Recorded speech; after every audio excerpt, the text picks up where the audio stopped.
Alaska, are you in? Okay. So it's going to be Alaska and I here tonight. Alaska, what are we talking about? Okay. Read from the list, Alaska. Take care of it. Shh, I can hear It's okay, I'm a ghost. you.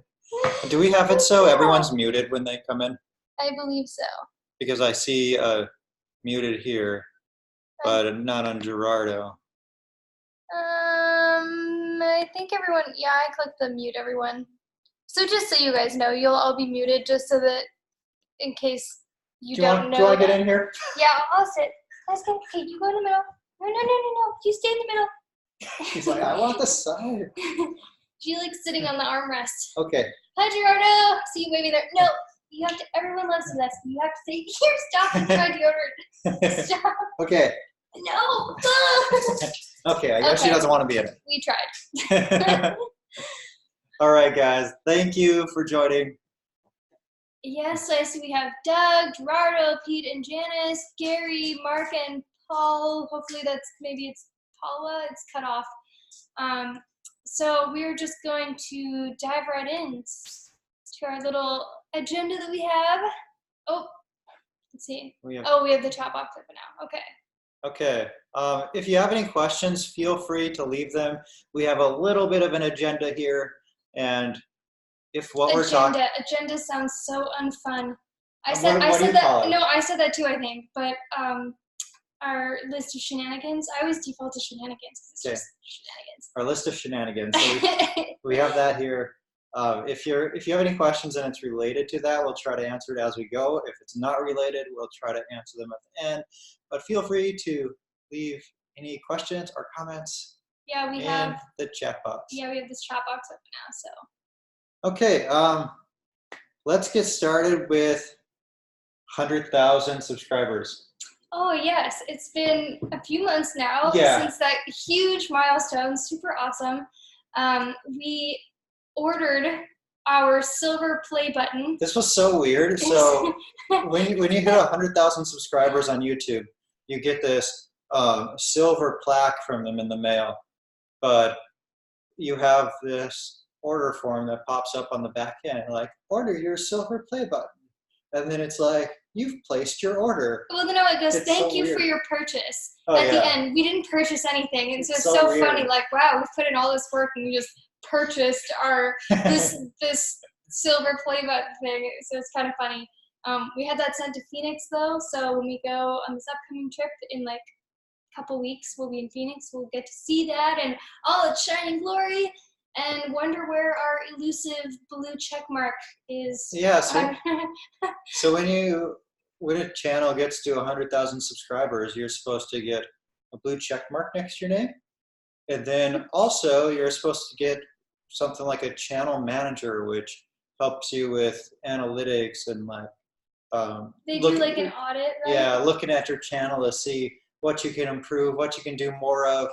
But it's been few months and we haven't heard a peep from anyone. My suspicion is that there's lots of changes happening to the platform right now, to YouTube. Like they recently implemented this, or I don't think it was them necessarily, but I think new laws went into place about content directed towards children and those underage, so they had to change a bunch of things and we have to check specific boxes if it's made for that, and that type of content gets totally buried. So that and like platform updates, like they're transitioning everything over to YouTube beta. Studio beta. This is like the back end analytics. So lots of changes on the back end. They're probably focusing all of their efforts there, but it's still one of those things like, you know, you said we were gonna get this. It's all of it. That's kind of a vanity thing though, which is something kind of cool. But silver play button. Yeah. I'm excited to see that. John says the picture is blurry to him. Does anyone else see that at all? How's the picture? How's the sound? Please let us know. I could like try to.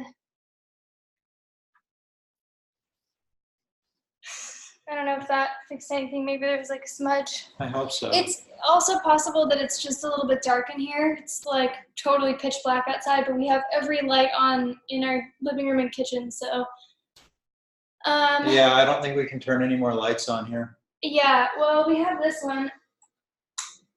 But I But think that'll that's just be light coming from the just gonna side. be I don't think that's going to help. orangey yellow. Gerardo says. Oh, Good. that's better? Okay. Sorry, guys. So what else do we have on here? We could talk about our upcoming trip. We did mention, well, I'm pretty sure we told you guys this in the last live video, and we just mentioned it in our most recent video that we're going to Lima again. We're going to or not Lima, we're going to Peru again. Well, Yeah. Yes, we are going to Lima first. Peru. And we're going to Cusco, Peru. I'm really excited for that trip because I think we've never really visited a mountain town that we didn't like so far, at least in Mexico and elsewhere, I suppose, in the U.S. So I think we're gonna really enjoy it. Yeah, and based on one person's recommendations for altitude sickness, we just ordered this acclimatized thing, or that's supposed to help us acclimate to the altitude, and that's going to be sent to our Airbnb in New York City, which we're staying at for one night before the trip. So that's coming up here. It's a really weird trip agenda this time. It was another one of those that we booked through Scott's Cheap Flights. This was a mistake fare. And how it works is we could either choose to go to Lima or Quito, Ecuador. And we chose Lima.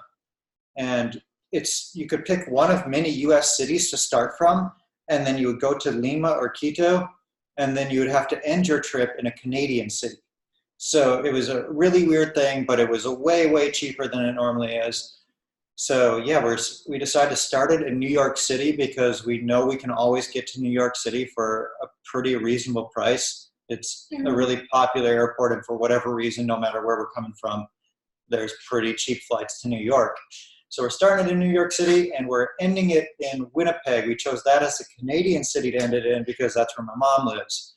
So it's going to be December, though, in Manitoba. That's going to be really, really cold, and we are not prepared for that. I don't have a winter jacket. The best thing I have is a sweatshirt. So I mean, honestly, totally I think that will be the coldest weather I've ever experienced in my life. The coldest, I think, I've gone to Flagstaff, Arizona when it snowed before. Yeah. But that's not like below zero with wind chill or anything. I don't even know what that feels like. Yeah, like it's possible that there will be a warm time where it's not windy, but in all likelihood, it's probably going to be very cold, below zero, and with a wind chill. So that'll be fun. But we won't be there for that long. Just a day and a half. We'll be able to thaw out after that in Phoenix, Arizona, because we're going to visit my family for a little bit. So I'm also very excited about that because we didn't get to spend Christmas with family last year, which was like, for me, that was just really depressing because I've never not spent Christmas with my family before. So it'll be easier this year since we're going to get to see them like early Christmas and yeah, just like have some family time. And I'm looking forward to like having a Christmas away from family made me be like, here's all the things that I really miss, like the traditions and the things that we would do. So definitely gonna get some of that when we go back and maybe like dive in a little bit more to traditions that I kind of stopped caring about a little. You know, as you get older, I think like you do a lot of stuff when you're a kid around Christmas time, and then sometimes that like fades where everyone's working and life happens. But we said in our recent video that although our flight's going to Lima, we booked another flight to Cusco, so we're going up into the mountains, if we didn't make that clear. Let's see comments we have. I saw a funny one. Rhonda says that Gary says you should visit Missouri in your travels. That's my dad. My stepmom. Mark and Paulette asked, do you feel forgetful when speaking Spanish in public when you know the words but draw a blank? We have days that are better than others, and some days we just aren't functioning at 100%, and it's like, what's wrong with me? I know this stuff, but I just can't think of anything. And then there's other days where like I'm getting good at this language. Yeah, we can rattle off a whole conversation, but yeah, there's totally some days where I'll like hear the words coming out of my mouth in Spanish and be like, no, but it just comes out anyway. Like I didn't understand what the lady said, or we took Laska to the vet for her like regular shots and everything, and I didn't understand what she said, and I said "cuándo," which means when, but I meant to say "como" or "mande," but it just Like, "cuándo," like what was that? yeah. So I was just like, clearly I didn't understand, and then it was just a disaster. Thankfully, she spoke English, so. Jay Fisher asks, what type of comments were you getting on your last trip to Peru? From Peruvian? Did they not like you in their country, or did they think you were disrespecting them? So if you haven't seen one of our recent videos, I don't think it was the latest one, but the one before that? Or was it the latest one? It was, yeah, our last one that we posted. Okay, so in that video, we mentioned that we made 2 videos in Peru, and the comments we got on those were some of the meanest comments we've gotten on our channel. And it wasn't just like a few of them, it was almost all of them. Mm-hmm. Or like 9 out of 10 comments. Every 9 out of 10 comments that came in were really, so we get awful comments on our channel all the time, but they kind of are just random, like some new person pops on our channel and then sees something they don't like or they don't agree with, or they just are a troll and they leave a mean comment. But these were like, I think a lot of it had to do with the fact that we're coming from Mexico, so that's our perspective. Then this is our second Spanish-speaking country that we've ever done on our channel. We had only visited Spain before that, but not on our channel. So we're making these comparisons like about the food and about the culture and about the language and everything else, like we always do. Like we compare cities within Mexico, we compare the US to Mexico, because that's kind of, that's how we put things in perspective. But a lot of them were so offended. How dare we even mention Mexico and Peru in the same sentence? Like, Peruvian food is far superior. Everything about Peru is better than Mexico. And that might not sound very mean, but it was without any tact, using lots of name calling and things like that. Like really vile comments. I think if you go to those videos, you won't see these comments, or at least the vast majority of them you've gotten rid of. Block. But yeah, so it was a lot of that stuff. So I don't know if we're gonna leave comments on with these Cusco videos or just turn them off, or see what happens if it. Because it could be totally different. Like Guadalajara is totally different than Mazamitla, but they're in the same state. So we enjoyed our time in Lima, and the food was amazing, and the city's pretty cool.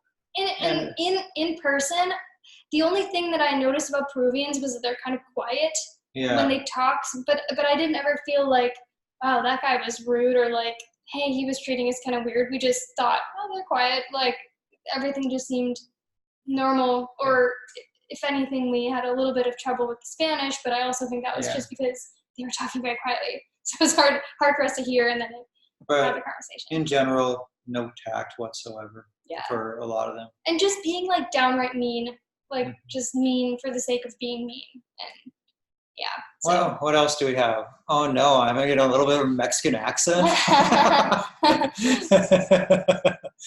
Oh, that's funny. Do you feel settled? Have you made friends? Or should we do these right now, or should we come back to them? I mean, let us know what you guys think. I'm okay doing questions as we go, because we just have like kind of a loose outline of stuff that we're going to share. As long as we're going. Do you feel settled? Have you made friends you see from time to time? Also, do you get homesick? So as for making friends, I think it's hard when we're traveling a lot, going from place to place to place. And it's much easier when we stay in Puerto Morelos for a while, right? Yeah. Because for somewhere for 2 or 3 weeks, how do you make a lasting friendship? We still have sometimes, but I think like of any of the places that we've stayed for longer, like we made good friends in Guadalajara, in Ajijic, the Lake Chapala area. We've made good friends here, but those are like the main places that we've spent more than like 2 weeks, 2 or 3 weeks in. So each of those, the 2 in Jalisco, those were like 4 months each, and then here it will be a year as of the end of December, coming up on a year. And also part of that question was, do you get homesick? Even though we're going to be back in Phoenix, Maddie was already getting pretty upset that she wasn't going to be there for Christmas. Yeah, so, okay, I have to explain myself, because like I said earlier in this video, I'm like a huge family girl. I've always done a lot of stuff with my family. We have big family picnics every year. We get together for people's birthdays and Thanksgiving and Christmas and like New Year's sometimes. And so I'm really used to all that. I'm kind of, one of the things that I don't like about living in Puerto Morelos is that it's not as rich in culture as other places. So I was getting upset that we're going to be spending it here where there's not really like, as far as I know, they're not going to have like typical dances going on. They're not going to be decorating the town. There's not going to be vendors selling ponche. Like if we were in Oaxaca, I picture that being like the ultimate place to celebrate Christmas in Mexico. So that's what I was a little bit upset over, just that it's kind of like, it doesn't feel like Christmas to me when you're around a bunch of palm trees and it's hot. But you grew up in Arizona. right. Isn't that pretty much what you have? Yeah, but I'm around family and people put up lights and there's Christmas music everywhere. Whereas here, like, there's no Christmas music. You can't have Christmas without Christmas music. I think you need to spend Christmas in Minnesota. Then you'll see what it's really I'd be like, you can't spend Christmas when it's so cold you can't even go outside. There's just this white stuff everywhere. All right. What else?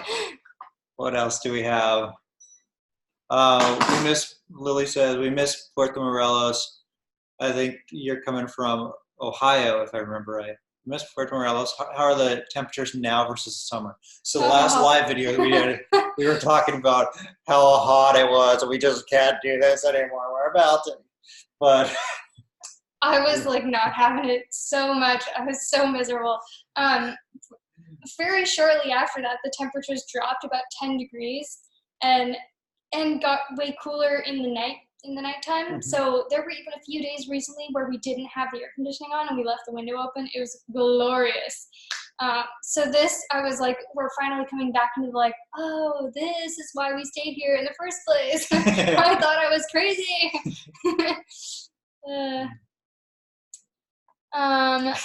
Just say everything is better, brother. It'll be okay.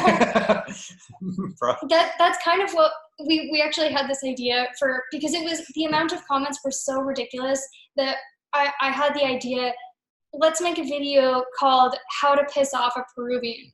And then it would just be all these things that they were making comments on. One of the big ones, for instance, was how there is no other ceviche in the world compared to Peruvian ceviche. That's the ceviche, the only one, the best one. They're very passionate about their food. Food, oh my gosh. So like, the concept of the video would be saying things like, you know what? I like the ceviche in Mexico. It's delicious. And just like, I don't know, just to be funny, because it was like so insane how with the army of trolls we got on that video. But I don't think that video will ever come to fruition. It was just kind of like that would stick it to him. I was like, I don't want to do that. No, if we got the wrath before, wow, we would really get it done. I think you were mostly joking about that, though. I was. How does Batty maddle the mosquitoes? I'm only batty sometimes.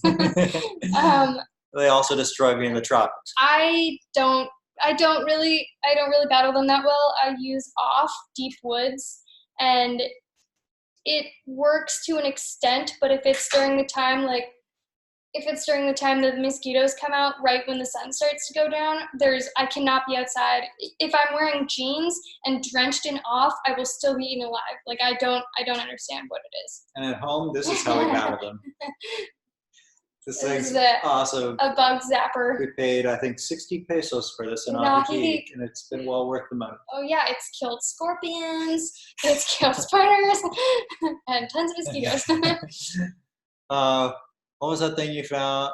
What was the thing you found you were least prepared for when you moved to Mexico? Spanish. Yeah, Spanish. Like, even though we were doing lessons well before we came to Mexico, maybe like, how long do you think? A year at least before we came to Mexico? We were doing a 30-minute lesson every day for a year. And we thought, yeah, we're going to be pretty much fluent. Yeah. Honest to goodness, thought that we would come to Mexico and be perfectly fine. Like, oh yeah, we'll just pick it up by osmosis. But it turns out the average person doesn't enunciate nearly as well as they do in the lessons. They slow down the pace of speaking a lot for the lessons, and different words are used, words are shortened, and it's way different, and you have to get used to it. So Spanish was the thing we were least prepared for. I totally agree. Yeah, but I don't know, other than Spanish, I mean, to an extent, I don't think I could have possibly prepared myself for all the culture shocks, because there's just so much that's different than life in the US and that's just kind of like we picked it up as we went, and that compounded with Spanish, like put those two things together when you can't always ask, like, how does this work? Or where do I order? Or like, do I just leave my clothes here with you and then you wash them for me? Like stuff like that. Do you remember our first time going to a lavanderia? It was a disaster. You realized that you didn't know how to spell your name in Spanish. Oh yeah, I didn't know the letters. I was like, oh my gosh, how do I, like, I feel like I can say a lot of things, but I have no idea how to spell my name because I don't know how to say the letters in Spanish. It's nothing we've learned. Yeah. So it's like, okay, I need to go home and learn that. Let's see. Hi, Will. In our most recent, is this where am I? In your most recent video, you said being a U.S. citizen, you have to pay taxes even in a foreign country. Does YouTube and Patreon pull taxes for you? Do you have to pay Social Security and Medicare too? Do you only have to pay federal tax? How is it different living in Mexico? Do you have to file and pay Mexican taxes? Okay, so that's a lot of questions, and I'll take this one. To answer the first one, does YouTube and Patreon pull them out?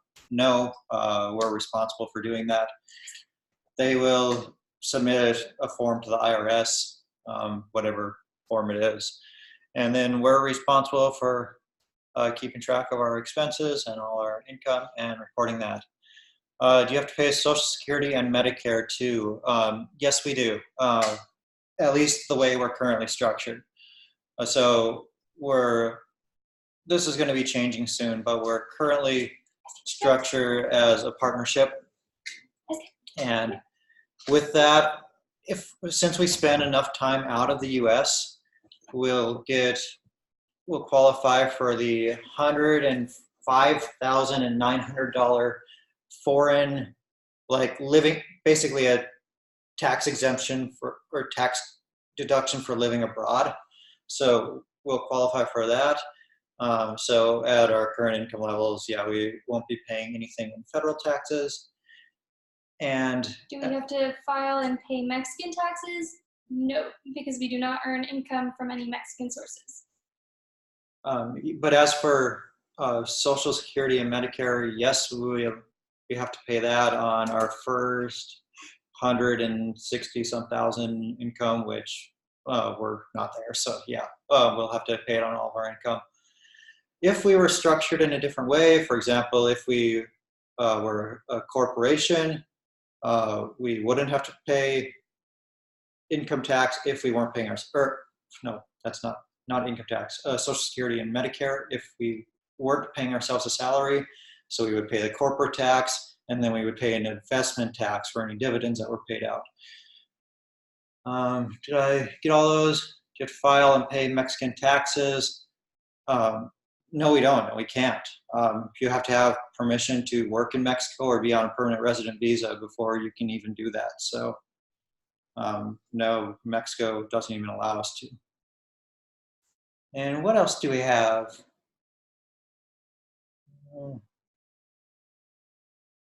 Big zappers are great and satisfying when you zap a big one and smell the burn.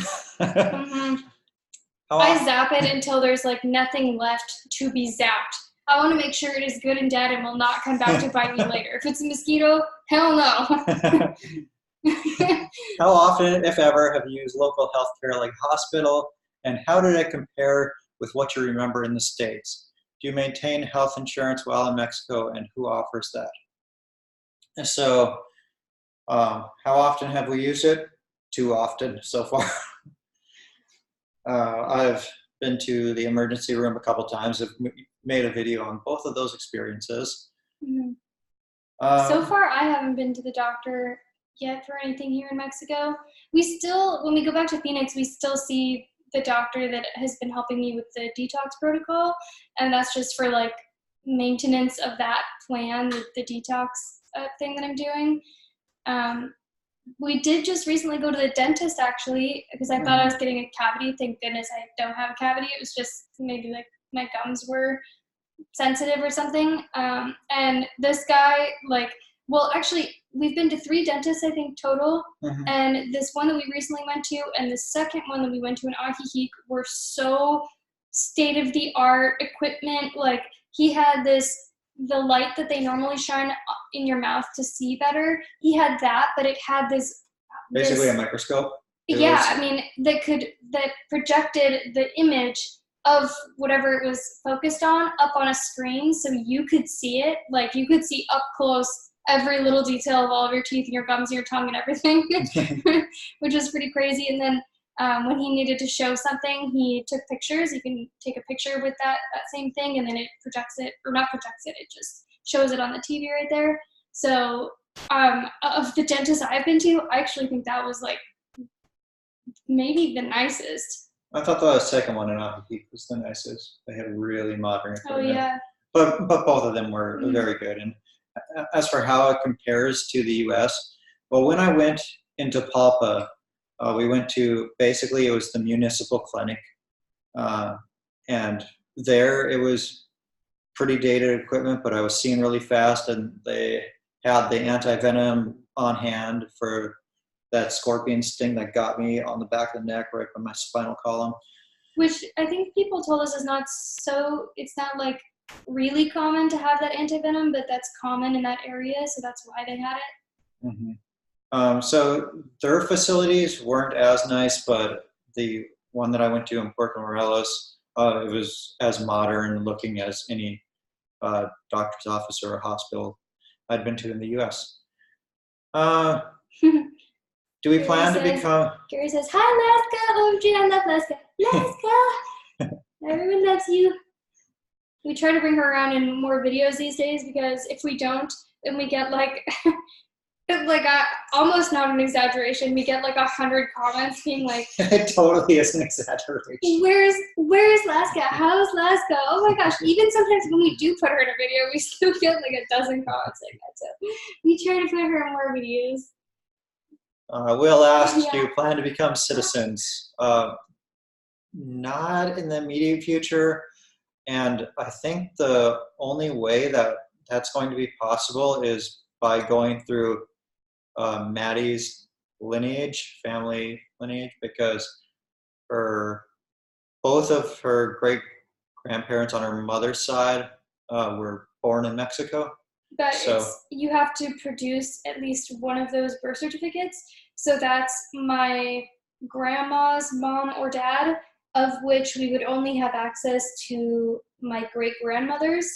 And I asked her, and she said it might be in one of her 11 brothers or sisters' safe. So we could go that route. It would just be difficult. And on that topic, speaking of something that's been difficult, is we're still in the process of having our temporary residency. Sorry, need to unpretzel myself. Laska was taking up the whole couch. We're still in the process of having the temporary residency renewed for the next 3 years. It's taking a long time. Yeah, so this has been a big pain in the butt for us, at least in this part of the country, to get a new residency or to renew it. If you don't pay their big bribe, which for us, they were asking $1,200 a person. And I don't think it was just us, because someone else verified that they said $1,200 too. Yeah. So it's not like they know that we have a YouTube channel or anything and they said they can afford $1,200. It's like, sorry, across the board, they're trying to weasel that out of people. So. Yeah. So with that, it's either like pay this big amount of money or wait 6 months. So we chose to wait 6 months. But the thing is, when it's in the renewal process, every time you leave the country, you have to get permission for that. So every time we're leaving the country, which has been 3 times so far since we started the renewal, we've had to go to Cancun, meet a lawyer, pay her the fee for doing it, and then get that paperwork processed. and then drive back to Cancun again before we go to pick it up. And then when we get back from our trip, you can only be out of the country for 55 days since after you get the slip of paper, or after the slip of paper is issued. And then within 5 days after getting back, we have to drive back to Cancun to meet our lawyer again to process the paperwork again. So it's just a gigantic pain in the ass, really. Like, yeah, it's like after a long trip, the last thing we want to do is make it another. Has it already been? the meeting will end in 10 minutes. We just got a running out of time thing, so we better get going on Wow, this. sorry guys, you've been talking it up. Okay, so yeah, basically we've been out of the country 3 times so far, and we've had to go to Cancun 9 times and pay for permissions on 3 different occasions just to be able to leave the country while this is in the renewal process. So it's really frustrating, and we're going to have to do that again. Like, it would have been great for us to know that this would have been the case, that we would have to get permission to leave the country, but we had never, in all the research that we've done about residency, we've never seen anything like that. Maybe because the average person isn't traveling in and out of the country as much as we are, but you live and learn, and perhaps we'll do a video about this so that other people don't get in this boat, or perhaps we can recommend like going to other, not consulates, other immigration offices, because I think it might just be Quintana Roo that's kind of being like a dick about it, but yeah, let's try to get through our list of stuff that was on our agenda before we continue answering questions. Well, or we could put it up to you guys. Do you want to know what we have coming up, travel plans and video ideas that we have, or would you like us to answer your questions? We might actually get longer than the 40 minutes. That's happened before, but I don't want to risk it. Let us know. Doug says agenda. Okay. So our thoughts on Puerto Morelos. Okay, so essentially our lease is ending at the end of April, and we decided I personally cannot handle another summer here. It was like one of the most miserable things ever. Like, if this is the place we first started in Mexico, I probably would have thought like it sucks here. Like, I just did not like it at all. If we were used to weather in Texas or in Florida, I'm sure it wouldn't be a problem. Yeah. but I'm a desert rat over here. Like, we're used to the dry heat. Can't do the humidity. So we will be moving on come April, which means our humble abode will be up for rent, assuming our landlords don't want to move in. I don't think they've decided yet, but if they want to continue renting it, we will let you guys know. You can have first dibs if anyone's interested in renting this place. Yeah, so we have a 2-bedroom, 1-bath, new construction. It was built less than 2 years ago, and we have really fast internet here. Gated community, pool, walking path around the place. 24-hour security. It's a nice place. Very nice. They do look for long-term renters, though, I believe. Like, I think they were only going to have it be a minimum of 6 months when we were originally talking to them. So. But yeah, if anyone is looking into Puerto Morelos and you don't mind hot summers, I don't know if I'm sure we're allowed to say how much we're paying. We're paying. We did already. Oh, $500 a month. We're paying $500 a month, plus we're paying for internet, which is about $45 a month. You can lower the speeds and decrease that price of internet a lot, but yeah, that's what the cost would be. And then as far as some video ideas that we have, we were actually considering doing a kind of reverse opposite of the one that we just put out. So this last one was why we live in Mexico and not the United States. Then part 2 of that, like continuing on the first list that we had, I had the idea that maybe we could do a sort of hypothetical list of if we were to ever leave Mexico, this would be why. And then it would be a list of things that are like kind of the opposite, like grievances that we have, annoyances, or even potential reasons that might pop up that would make us leave the country, like if Mexico changed its immigration policies or some things like that. Yeah. So that's one idea we have. As for Cusco, we were considering doing a $10 challenge in Cusco. We've never done one of those internationally before. There would have been in Barcelona, we thought about it, but it was like, we couldn't even get one single meal probably for. We sort of did one in Las Vegas, but that was a $50 challenge. Yeah.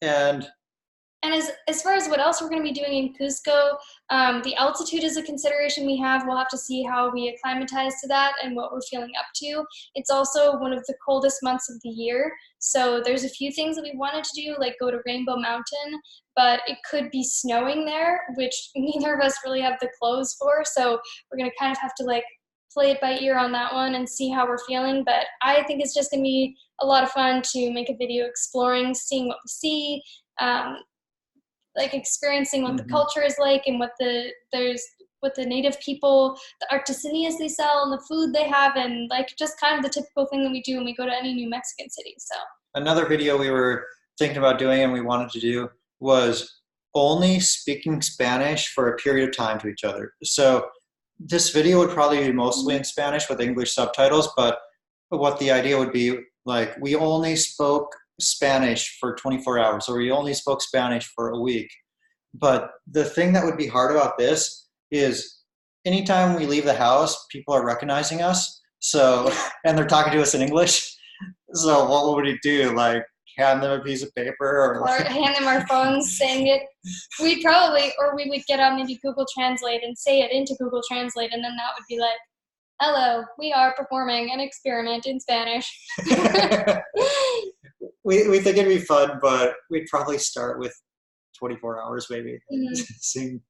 I hadn't even considered doing it for that short. Like in my mind, it was always going to be a full week. Like, we are really going to do this. Like, I want to become fluent now. All right, we have 4 minutes left. Let's answer some questions. Not a humble brag or joke. Could one live okay with $1 million, or maybe that's pesos, for the rest of one's life? Oh yeah, is that dollars or pesos? Well, and are you in Mexico or are you somewhere else? I'm guessing Mexico.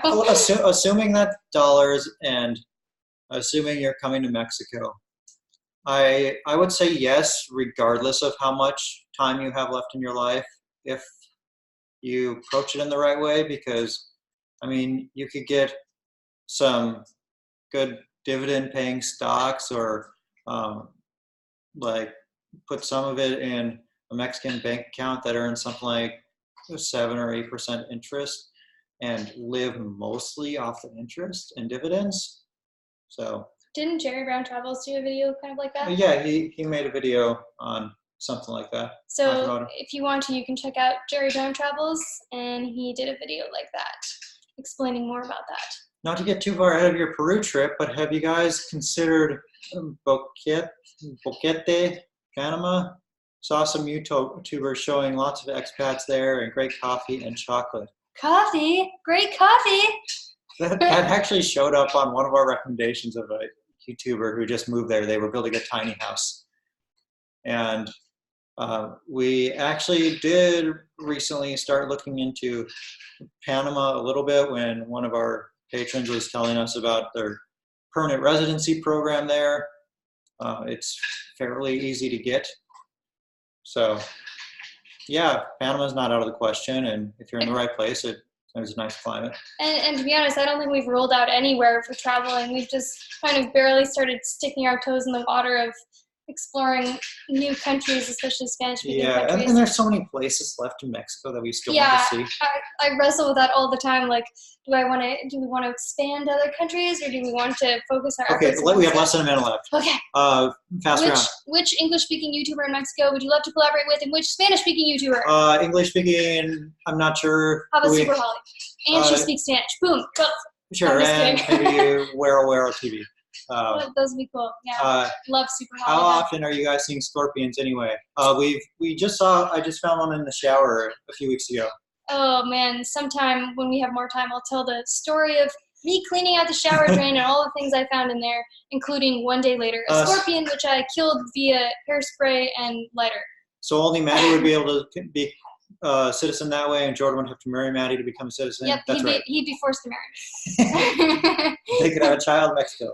Yes, we could. We have a dog chair, but that's the only child we have in the works for now. And Jay Fisher says, I like the 24-hour Spanish only video. I think it'd be fun. We have less than a minute left, so it's probably going to cut us off at any time. That's why I'm talking really fast. Hopefully we answered all of your guys' questions. If not, we will try to do another live video come December once we are back here, and that will be around mid-December or so, so we will let you know about that. If we didn't answer your question, just leave us a comment on Patreon or on send Facebook, us a message on or Patreon. message, or wherever you want to hit us up. Thank you guys all for joining us, though. Hope you enjoyed this live video. All right. Thanks for joining, guys. See ya. Bye.